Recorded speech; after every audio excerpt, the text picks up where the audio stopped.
Graça e paz, igreja. Graça e paz, irmãos. Queridos, é muito bom estar aqui de novo, de volta, rever cada rostinho, abraçar cada um de vocês, saudade de vocês, a gente ficou quase um mês sem se encontrar. Eu quero agradecer ao conselho por esse período de férias, né? Foi muito importante para o nosso casamento, para a nossa família, a gente ter um tempo com os nossos pais, a gente poder renovar as baterias, não apenas no sentido de descansar o corpo e a cabeça, mas no sentido também da gente ganhar perspectiva daquilo que Deus está fazendo na nossa vida, no nosso coração, como é bom a gente poder ter tempo para olhar para dentro, parar um pouco, né?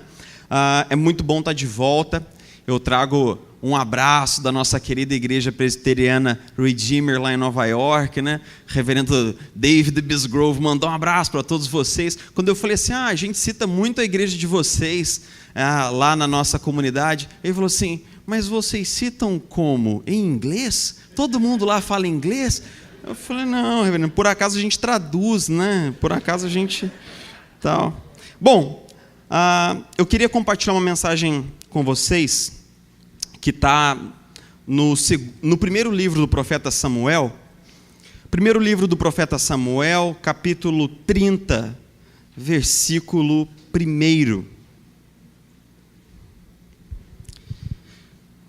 Primeiro livro do profeta Samuel, lá no finalzinho do capítulo, encostando em 2 Samuel, capítulo 30, versículo 1.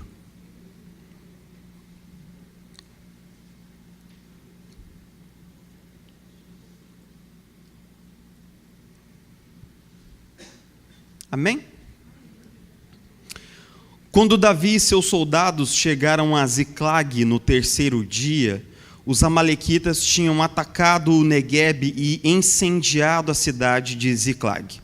Levaram como prisioneiros todos os que lá estavam, as mulheres, os jovens e os idosos. A ninguém mataram, mas os levaram consigo quando prosseguiram pelo seu caminho. Ao chegarem a Ziclag, Davi e seus soldados encontraram a cidade destruída pelo fogo e viram que suas mulheres, seus filhos e suas filhas tinham sido levados como prisioneiros. Então Davi e seus soldados choraram em alta voz até não terem mais forças. As duas mulheres de Davi também tinham sido levadas, Ainoã, de Jezreel, e Abigail, de Carmelo, a que fora mulher de Nabal. Davi ficou profundamente angustiado, pois os homens falavam em apedrejá-lo. Todos estavam amargurados por causa de seus filhos e de suas filhas. Vamos ler todos juntos o finalzinho desse versículo aí? Davi, porém, fortaleceu-se no Senhor, o seu Deus. Então Davi disse ao sacerdote Abiatar, filho de Aimeleque, traga-me o sacerdote, o colete sacerdotal. Abiatar o trouxe a Davi e ele perguntou ao Senhor, devo perseguir esse bando de invasores? Irei alcançá-los? E o Senhor respondeu, persiga-os, é certo que você os encontrará e conseguirá libertar os prisioneiros. Jesus querido, obrigado. Essa é a palavra que a gente precisa ouvir hoje, agora, quando nós como comunidade nos ajuntamos, deixamos o nosso lar, os nossos afazeres, deixamos as nossas comodidades para estarmos aqui fisicamente, mas mais do que isso, espiritualmente presentes, atentos à Tua palavra. Jesus, não permita que uma vez tendo saído da nossa casa, tendo deixado o nosso lar, estando fisicamente aqui, que o nosso coração esteja em outro lugar, em outras coisas, submetido a outros senhores que não a Tua palavra e só a Tua palavra. Espírito Santo de Deus, cativa o nosso coração, desmonta as nossas justificativas e faz com que nós nos encontremos face a face com o Senhor, o mesmo Espírito que inspirou a Sagrada Escritura e que agora a mostra nua e crua ao nosso coração. Nós oramos assim, nós não oramos da boca para fora, nós oramos no nome de Jesus. Amém. Amém. Talvez o maior dilema da existência humana seja o sofrimento. e poucos temas foram alvo de tantas reflexões, de tantas linhas escritas, de tantos sermões ao longo do tempo. C.S. Lewis, no seu livro O Problema do Sofrimento, diz que existem dois componentes quando a gente passa por uma temporada ruim. Ele separa duas ideias aí. Ele fala assim: uma coisa é a dor que a gente experimenta no tempo de sofrimento. Seja essa dor física, decorrente de uma enfermidade, de um acidente, ou a dor psíquica, da perda, da rejeição, da traição, da insegurança, da incerteza. Esse elemento de dor, seja ele físico ou psíquico, nos traz o problema do sofrimento. Porque a questão do sofrimento não é apenas quando a gente sente dor, mas é a maneira como a gente labora e elabora sobre essa dor. Porque quando nós passamos pelo sofrimento, as questões das quais nós não conseguimos jamais nos livrar são as seguintes: se Deus me ama e é poderoso, então por que eu ainda sofro? Ou seja, se Deus me ama, conhece a minha dor, porque Ele não me livra da dor. E se Deus tem poder para me livrar do sofrimento, porque Ele não o faz? Isso é aquilo que C.S. Lewis chama, no embrólio do seu livro, de o problema do sofrimento. Você pode notar que, geralmente, a gente, quando tem problema na vida, a gente trabalha com esses problemas em duas camadas. A primeira camada é o problema em si, o que está acontecendo conosco, que nós não gostaríamos que acontecesse. A segunda camada é como nós lidamos com esse problema e as questões que são despertadas no nosso coração pelo sofrimento. O sentimento de que fomos abandonados por Deus, esquecidos por Deus, injustiçados por Ele, ou então estamos sendo mal cuidados por Ele, frequentemente vem ao nosso coração. É evidente que ao longo da história, muito já foi escrito, muitas respostas muito eruditas para essa questão do sofrimento humano já foram levantadas. Esse sermão, infelizmente ou felizmente, não é sobre isso. É sobre essa pequena mudança de atitude que nós precisamos ter nos tempos de sofrimento. Por quê? Porque quando a gente passa pelo sofrimento, é muito fácil a gente assentar Deus no banco do réu. Não é verdade? Por mais que a gente faça isso lá no secreto do coração, sem nem colocar em palavras, né? Porque a gente tem medo de fazer uma oração rebelde e Deus mandar um relâmpago na nossa cabeça e transformar a gente em poeira. Nem que seja lá no fundo do coração, nós questionamos: por que Deus não me livrou desse troço aqui? Porque é que Deus, que previa e via esses eventos, não me livrou dessa catástrofe, dessa tragédia. Só que quando nós colocamos Deus no banco dos réus e temos com Ele uma relação de como se Ele fosse aquele que está sendo julgado, nós deixamos de buscar forças em Deus para passar pelo sofrimento. Ao invés de nós termos uma atitude diante de Deus, como de alguém que busca num amigo auxílio, socorro, ajuda e apoio, nós nutrimos essa relação onde Deus fica sob júdice, onde Ele se assenta no banco dos réus. A grande pergunta da nossa reflexão, do nosso papo aqui nessa noite é o seguinte: como é que nós podemos buscar forças em Deus no meio do sofrimento? Como é que a gente pode buscar forças em Deus no meio do sofrimento? O primeiro e o segundo livro de Samuel, eles são da mesma lavra, eles são um texto só, que foram divididos em dois livros, primeiro na Septuaginta, que era uma tradução antiquíssima do texto do Antigo Testamento em grego, e depois ela veio para nós já como desmembrado, primeiro e 2 Samuel. E qual foi o critério literário para a separação dos livros? O critério literário foi que no primeiro livro de Samuel, nós temos Davi ungido, mas não rei, e nós temos assentado sobre um trono aquele que é rei de fato, mas não é rei de direito, Saul. Basicamente, o primeiro livro de Samuel, ele contrasta, ele compara esses dois caras, essas duas pessoas super diferentes uma da outra. Saul é alguém que é alto, tem um porte maravilhoso, é bonito, é um grande guerreiro, mas cujo coração não estava no Senhor. Davi, quando foi ungido, quando Samuel foi a Belém para ungí-lo, ele era nada mais, nada menos do que alguém no final do período da adolescência.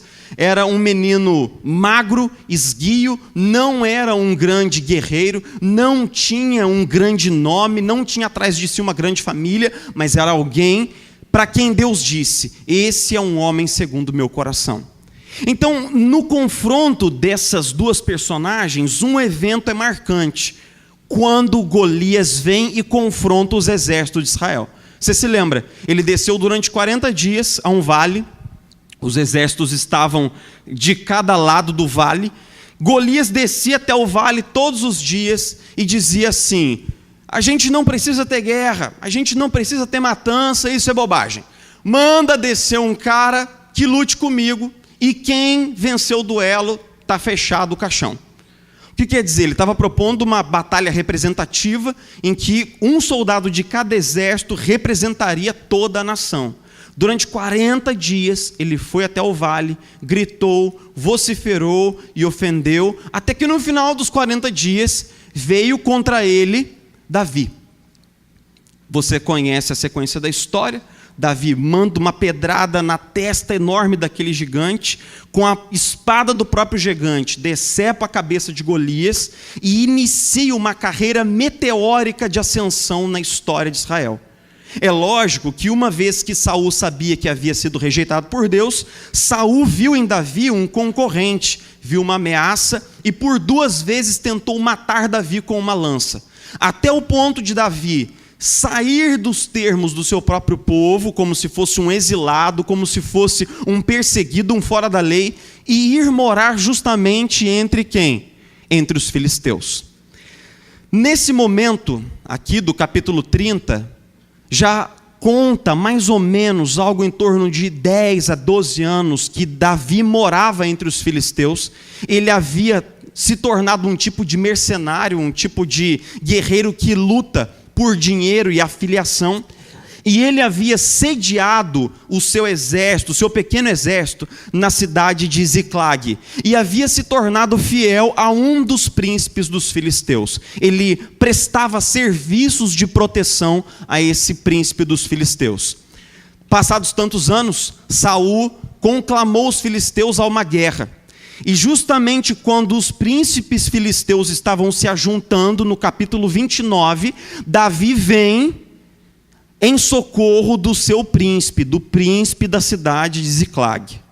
Quando ele chega lá, os outros príncipes olham e falam assim: mas espera lá, velho, esse cara que está aí com você não é o tal do Davi? Não é o tal do Davi que matou milhares e milhares de filisteus? Não era ele que era israelita? Não era ele que decepou Golias? Olha só, com esse cara a gente não vai lutar. Com esse cara não, porque no meio da guerra ele vai se voltar, vai virar casaca para os antigos patriotas e vai nos atacar. Manda esse cara de volta para casa. O dia de Davi começou assim. Davi não era israelita, não era filisteu, não era querido na sua terra, não era querido na terra dos filisteus, não era querido em lugar nenhum. Então, Davi volta para casa. Humilhado, descartado, ele volta para Ziclag para, entre aspas, colocar a sua barba de molho. Mas quando ele chega em Ziclag, ele descobre uma coisa ainda pior. Ele descobre que um bando de malfeitores havia passado por ali, havia ateado fogo nas casas, havia roubado tudo e havia feito refém todas as famílias da cidade que era composta basicamente das famílias dos seus homens. As esposas e os filhos estavam em casa enquanto os homens saíam para guerrear. Então Davi é descartado, é humilhado em público na assembleia dos filisteus. Quando ele volta para casa, não tem casa. Os seus filhos, as suas esposas haviam sido sequestrados. No momento em que ele mais precisa da sua família havia sido raptada. E, no entanto, também o haviam sido todas as famílias do vilarejo. No meio disso tudo, enquanto ele pranteava pela esposa e pelos filhos, sem saber se eles estavam mortos, se eles estavam, aonde eles estavam, os seus homens começam a dizer assim: tudo isso é culpa de Davi. Tudo isso é culpa de Davi. Por que a gente foi na cabeça de Davi? O que a gente tinha que ir para essa guerra maldita? A gente não tinha nada que ir lá. Mano, vamos matar Davi. Vamos matar Davi. Esse fato no texto parece muito desprezível, mas esses homens, como muitos aqui devem saber, são os mesmos caras da caverna de Adulão. Essa galera já estava com ele há mais ou menos uma década. Alguns deles se tornaram, no reinado de Davi, os valentes de Davi, aqueles que serviram o rei, que deram sua vida pelo rei. E, no entanto, esses homens que eram íntimos de Davi, queriam estrangulá-lo, mas não é só expressão, eles queriam matá-lo de fato. Se você acha que já teve um dia ruim, então solidarize-se com Davi. O sentido do termo hebraico, quando diz assim, Davi ficou extremamente, profundamente angustiado, é que Davi estava profundamente aflito, sob grande tensão, oprimido, com um grande peso sobre ele. Davi estava exatamente nessa situação, porque a temporada de tempestade havia chegado na vida de Davi. Eu sei que para muitos de nós, você já viveu ou está vivendo isso. Você sabe que no final do ano, quando chega o final do ano, a gente tem a temporada das grandes chuvas, né? É um período de tempo em que o céu cai sem aviso, a qualquer hora. E você sabe que muitas vezes na nossa existência pessoal existem também as invernadas de temporadas. É aquilo que na linguagem da Bíblia é o tempo do deserto. Eu me lembro que quando eu era jovem, tinha uns 16 anos, estava passando por uma baita crise existencial, família com problema, casamento dos pais com problema, problema ali, problema aqui. Foi justamente quando descobriram que a minha irmã estava com câncer. Um irmão da igreja, ouvindo minhas queixas, falou assim, rapaz, Deus está te colocando para passar pelo deserto. Foi a primeira vez que eu ouvi essa expressão. Aí eu falei assim, mas o que é isso? O que é passar pelo deserto? E ele me explicou, é assim, de tempo em tempo, o Espírito Santo nos conduz a uma temporada de vale, a uma temporada de dificuldade, uma temporada difícil na vida. Em algum momento o descanso vem, mas do outro lado do deserto, do outro lado do vale. Pelo vale, ninguém fica. Jesus nunca chamou ninguém para morar no vale, nem para morar no deserto, mas todo cristão, alguma vez ou algumas vezes, passará pelo vale, passará pelo deserto. E quais são os desertos pelos quais a gente passa? A gente passa pelo deserto da crise conjugal. A crise conjugal que é desengatilhada por diversos problemas, que minam a intimidade, minam a alegria do leito conjugal, uma avalanche de críticas mútuas.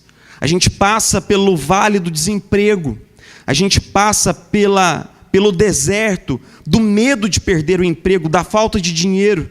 A gente passa pelos períodos duros e agressivos da disputa do processo seletivo. Todos nós, algum dia, passamos por um tipo de deserto do Enem, a reprovação no vestibular, o medo, as questões burocráticas envolvendo os financiamentos, a dificuldade financeira. Todos nós passamos pelos vales da crise vocacional da juventude, de não saber quem se é ou para onde se vai. Todos nós já passamos pelo deserto do final de um relacionamento amoroso, pelo luto de todos os sonhos que nós havíamos ajuntados, as expectativas de vida no entorno daquela pessoa amada. Todos nós passamos pelo vale da depressão, da exaustão do corpo, da exaustão da mente, o vale da vida urbana, cotidiana, conturbada, da violência, do ritmo insustentável, da dupla jornada de trabalho da mulher e do cenário político de um país polarizado, trincado, magoado e ferido. Todos nós passamos por desertos, todos nós passamos pelo vale. Esses eventos, eles desatinam dois tipos de sofrimento: o sofrimento que vai aqui dentro e o caos do lado de fora. É engraçado que do lado de dentro, se a gente começa a falar um pouco sobre o sofrimento, sobre o nosso sofrimento pessoal, a gente descobre que o sofrimento é o que a gente pensa assim, a minha dor é só minha. Ninguém sofre como eu. Ninguém chora como eu. O meu choro é só meu.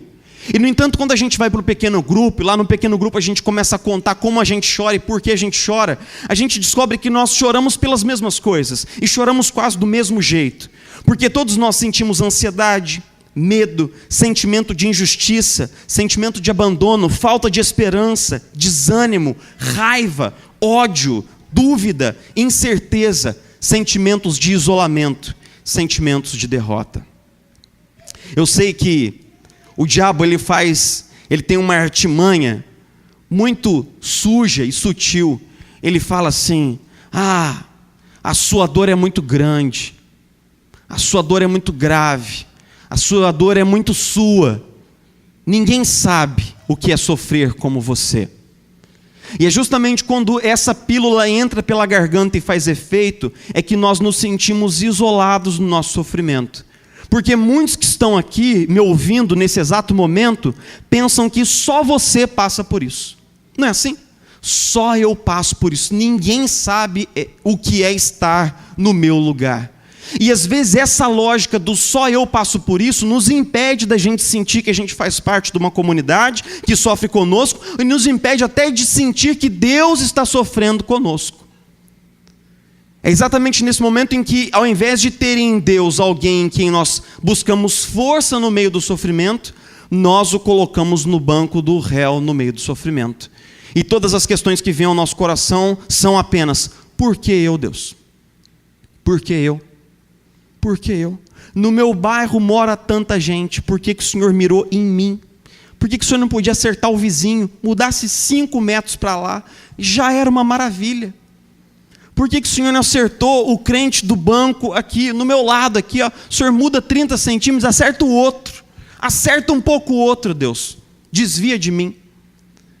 Às vezes a gente sente orando como o salmista, não é verdade? Quando ele fala assim: Senhor, desvia os olhos de mim um pouco, para que eu possa ter fôlego e subsistir na sua presença. Do tipo assim: Deus, esquece de mim um pouco, porque o Senhor só mira em mim, é só em mim que o Senhor vem. No entanto, esse sentimento é muito universal. Esse sentimento é o sentimento de todos nós. Não sei se você já reparou, mas é bem assim. Eu sei que eu uso isso sempre do púlpito, é um jargão meu, mas é o seguinte: você já reparou que problema é igual banana? É igual banana, você nunca vê uma banana só no cacho. É sempre uma bananada. Meu irmão, você já reparou que quando começa uma temporada na vida, é um monte de coisa? Você já viu que de repente parece que deu a largada dos problemas e vem um atrás do outro, igual uma cascata? Aí depois Deus dá uma arrefecida, porque ninguém é de ferro, né? Ele sabe que senão a gente fica esmagado. Mas parece que tem temporada que é uma coisa atrás da outra. Você podia falar assim: rapaz, o tempo podia ser mais honesto comigo. Eu tenho um problema nesse mês, né, Silas? Passa uns 20 dias, eu dou uma descansada e vem outro problema. Aí eu dou uma descansada e vem outro. Mas, meus irmãos, é uma temporada de deserto. Se você está passando pelo deserto, você sabe aqui dentro do que eu estou falando. É quanto mais você faz força tentando sair da situação, parece que o seu buraco aumenta sobre você. É aquela sensação de não ter mais remédio, de não ter mais solução. É justamente nesse cenário que Deus nos pede para confiar nele. Talvez porque Ele saiba, na sua sabedoria e na sua economia, que nós sempre confiaremos em outras coisas, nós sempre confiaremos em nós mesmos, a não ser que todas as opções terminem. E então Deus deixa que a gente use todas as opções, para que todas as opções terminem, para que todas as cartas sejam colocadas sobre a mesa e descartadas, para que todos os recursos e todas as soluções sejam queimadas, até quando o estoque chega a 0. Quando chega a 0, quando eu não tenho mais nada, aí eu descubro então, e só então para muitos de nós, que é possível confiar em Deus. Que é possível orar sobre os meus problemas. Que é possível buscar a sabedoria de Deus, não em último, mas em primeiro lugar. O que é mais espantoso é que em todo aquele caos, Davi utilizou seu discernimento espiritual para buscar o eterno. O texto que faz toda a diferença na narrativa que nós estamos lendo é o versículo 6, que diz assim: Davi, porém, fortaleceu-se no Senhor, o seu Deus. O verbo fortalecer aqui tem um sentido de tornar forte, de reparar, fortificar, encorajar. A grande sacada de Davi foi que diante daquilo tudo ele tinha duas opções. Olhava para Deus e dizia assim: Deus, por que eu? Ele podia fazer isso, né? Davi estava naqueles dias em que ele podia se vitimizar, e eu me solidarizaria com ele, porque era tanto problema, que se ele virasse e falasse assim: Deus, por que eu? Eu ia falar: é mesmo, Davi, até eu estou perguntando, por que você? Até eu estou lendo o texto e estou espantado, por que você, cara? Mas Davi não se vitimizou, Davi não se colocou nessa posição, ele fortaleceu-se no Senhor, o seu Deus. Parece muito simples, mas tem duas coisas que estão dentro desse fortaleceu-se e que são difíceis de fazer. São difíceis para todos nós. Em primeiro lugar, alguém que busca forças no Senhor, em primeiro lugar, assume que não tem forças em si mesmo. Não é verdade? Só alguém que é fraco pede ajuda para carregar um fardo. Se eu acho que posso levar o fardo sozinho, eu sigo sozinho levando na minha força. Então só naquele momento em que o nosso coração dá um clique e que eu falo assim: cara, eu não consigo levar sozinho, eu não tenho força para tanto, eu sou fraco. Então buscar a força de Deus é só para os fracos, absolutamente é só para os fracos. E a segunda coisa é que nós só buscamos a ajuda de alguém em que nós podemos confiar. Você ligaria para qualquer pessoa para pedir dinheiro para completar as contas do mês, para não ser despejado da sua casa? Você ligaria para qualquer pessoa para pedir uma doação de sangue porque você precisa? Você ligaria para qualquer pessoa para pedir uma ajuda no seu casamento que está passando por uma turbulência terrível? Meus queridos, pedir ajuda já é difícil. Para alguns de nós, mais difícil ainda. Pedir ajuda para um desconhecido é infinitamente impossível. Por isso, nós buscamos ajuda daquele a quem nós conhecemos, nós buscamos a ajuda do Senhor. O narrador utiliza a expressão: Davi fortaleceu-se no Senhor, vírgula, o seu Deus, para frisar que aquele Deus a quem Davi buscava, era o seu Deus de sempre. Era o seu amigo da caminhada. Não era a primeira vez que ele faria isso. Não seria a última também. Qual é o final da história de Davi? Embora eu não tenha lido o texto, o embrólio do texto todo do capítulo 30. O final da história de Davi é que ele mandou trazer o colete sacerdotal, consultou o Senhor e falou: Senhor, para onde? O que eu faço agora? Deus falou assim: persegue esses caras, Davi. Persegue esses caras. Mete o pé, jacaré. Vai atrás deles, que você vai encontrá-los. Ele foi, ele de fato encontrou um escravo que tinha sido abandonado para morrer pelo caminho, um escravo que estava com aquela galera. Ele deu comida para aquele escravo delatou os seus raptores, eles encontraram um acampamento, eles mataram todos os raptores, levaram a sua família para casa e levaram os seus despojos para casa. Afinal de contas, valeu a pena fortalecer-se no Senhor, o seu Deus. Eu quero partir para o final dessa conversa, citando uma frase muito bacana que o Brennan Manning cita de um outro autor no livro O Impostor que Vive em Mim. Ele diz assim, abre aspas: geralmente os colapsos pelos quais passamos conduzem a notáveis avanços. Geralmente os colapsos pelos quais passamos conduzem a notáveis avanços. O que é um colapso? Eu não sei se você já passou pela experiência de ter um colapso, mas o colapso é quando tudo falha. O colapso de uma estrutura é quando tudo cede. É quando todas as respostas não funcionam. É quando todo o dinheiro que você tem não resolve. É quando toda a sabedoria que você tem não basta. É quando todas as tentativas dão em nada. É quando todas as portas se fecham. É quando todas as saídas se mostram entulhadas. Quando tudo falha. Quando tudo falha, nós colapsamos. Ano passado, eu experimentei um colapso. Ano passado, quando várias expectativas que eu tinha não se confirmaram, quando na minha vida acadêmica várias portas se emperraram, quando no que eu esperava para minha família, para o meu casamento, várias coisas não aconteceram, eu colapsei. Fiquei 20 dias medicado pela minha própria esposa. E eu me lembro da sensação que foi ficar 3 semanas deitando meia-noite, dormindo apenas 5 da manhã, olhando para o teto durante 5 horas e passando um filme horroroso de derrota, de fracasso na cabeça. E acordar exausto de novo para um dia de trabalho sem perspectiva, até o dia em que minha esposa olhou para mim e falou assim: cara, já era. A gente vai ter que te medicar para você dormir e você vai ter que voltar para a terapia, você precisa de ajuda. Eu me lembro exatamente do gosto que tem na boca, o colapso. Pregando aqui do púlpito parece tudo bonito. Quando essas luzes batem assim no pregador, parece que tudo que ele fala é amável e é desejável. Mas a gente sabe que nenhum de nós aqui deseja passar por um colapso.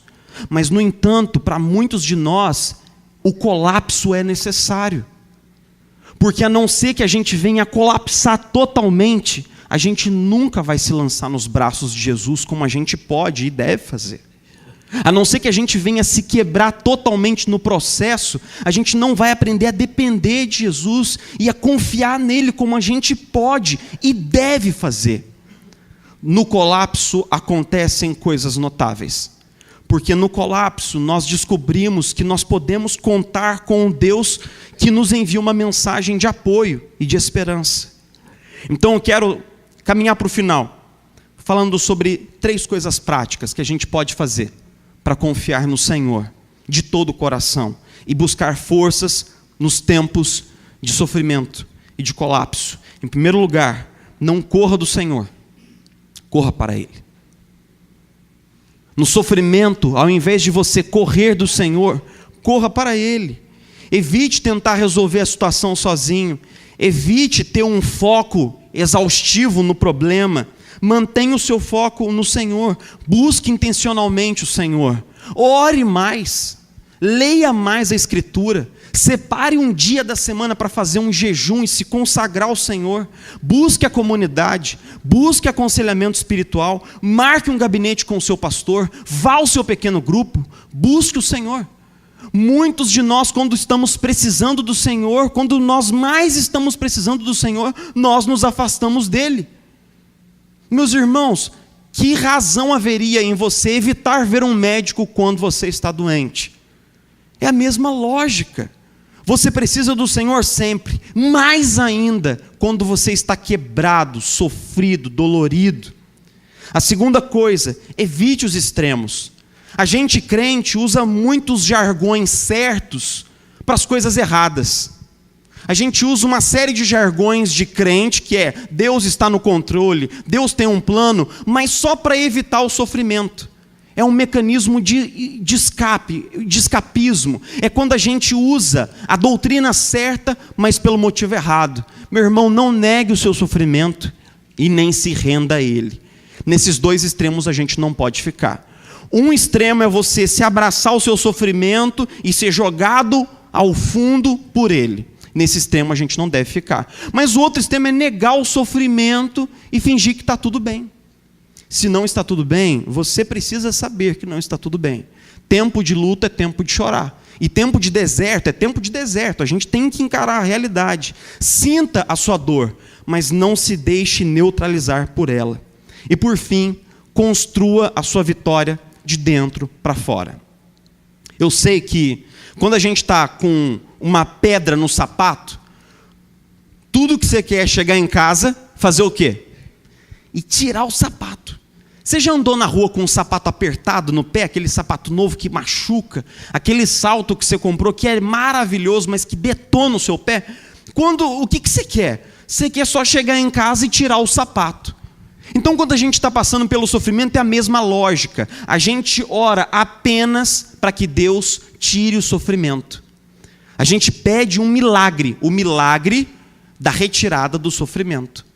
Mas e se Deus quiser fazer um milagre primeiro em você?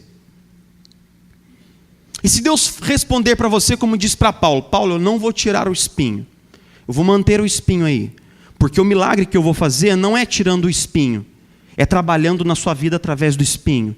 E se Deus te der essa resposta, comece de dentro para fora. Não peça só que Deus faça um milagre curando a dor. Peça que Deus faça um milagre em você, através da dor pela qual você está passando. Peça que Ele te ensine o que você precisa aprender. Peça que Ele te ensine o que você precisa ver. Eu sei que no primeiro livro de Samuel, há uns anos atrás, eu fiz uma série de devocionais nos livros de 1ª e 2ª Samuel. Fiquei 1 ano e meio meditando em 1ª e 2ª Samuel. E é engraçado que quando eu li o capítulo 30, eu estava passando por um evento na minha vida que era muito parecido com o de Davi. Parecia que tudo dava errado, que era o tempo em que eu buscava transferência aqui no Rio de Janeiro para poder casar com essa bela mulher que está aqui sentada me olhando da primeira fila, né? Que porventura é a minha esposa. Queridos, pois é, não é? Minha esposa? É sim, está tudo certo. Parecia que, cara, era Davi. Era a mesma coisa. Nada dava certo. Tudo dava errado. Todas as portas fechavam e tal, não sei o quê.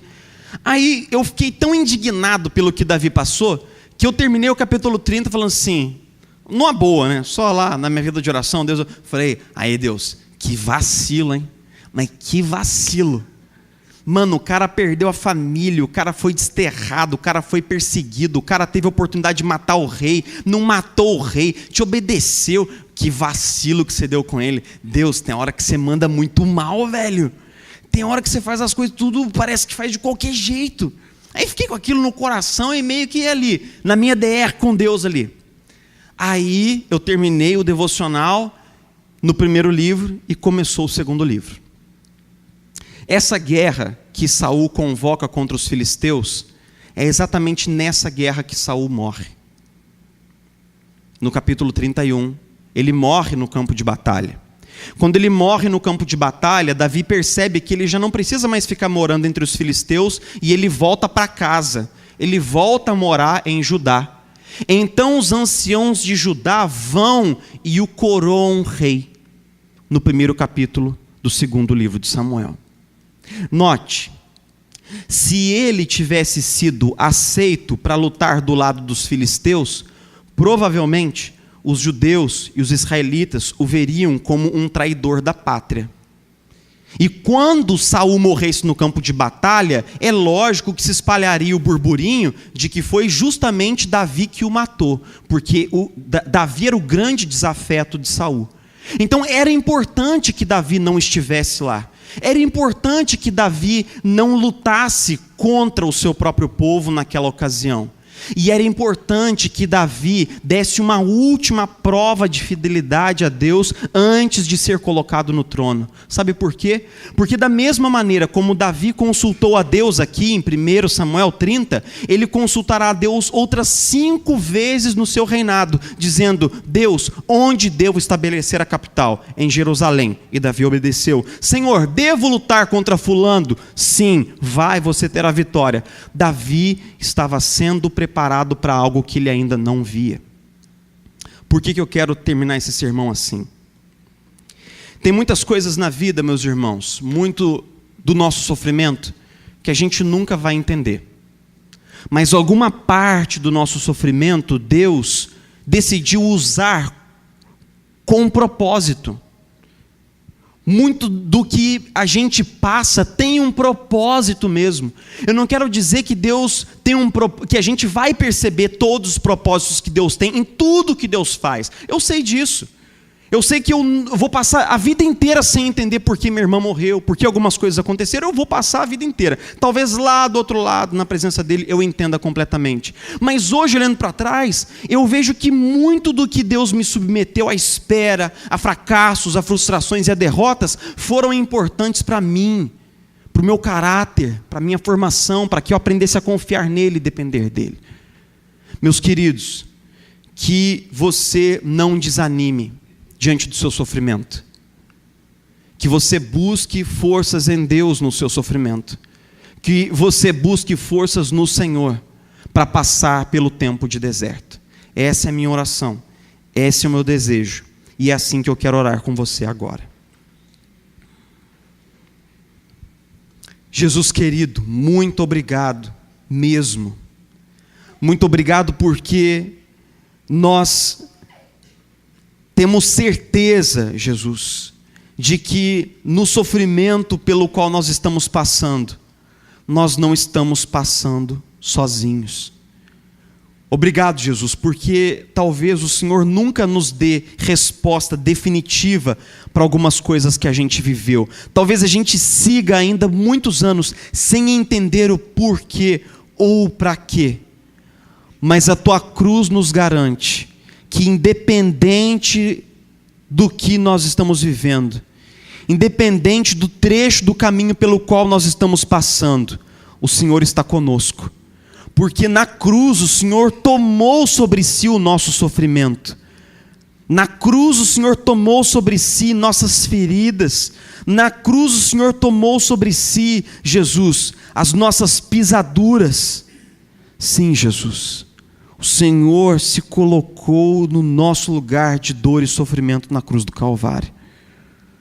Nós temos certeza de que, com certeza, o Senhor que decidiu sofrer ao nosso lado, sofrer conosco e até mesmo sofrer em nosso lugar na cruz, está caminhando conosco lado a lado agora.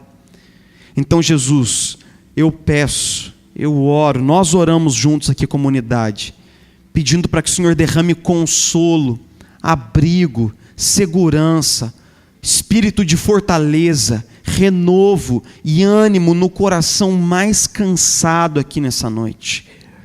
Na alma daquele irmão que está mais, desanimado. Na alma daquele irmão que está mais, Senhor Jesus, se sentindo isolado, desassistido, abandonado. Que nesse coração desse irmão, dessa irmã, o Senhor derrame força, ânimo renovado. Nós oramos assim, nós oramos confiantes. Nós oramos no nome de Jesus. Amém. Amém.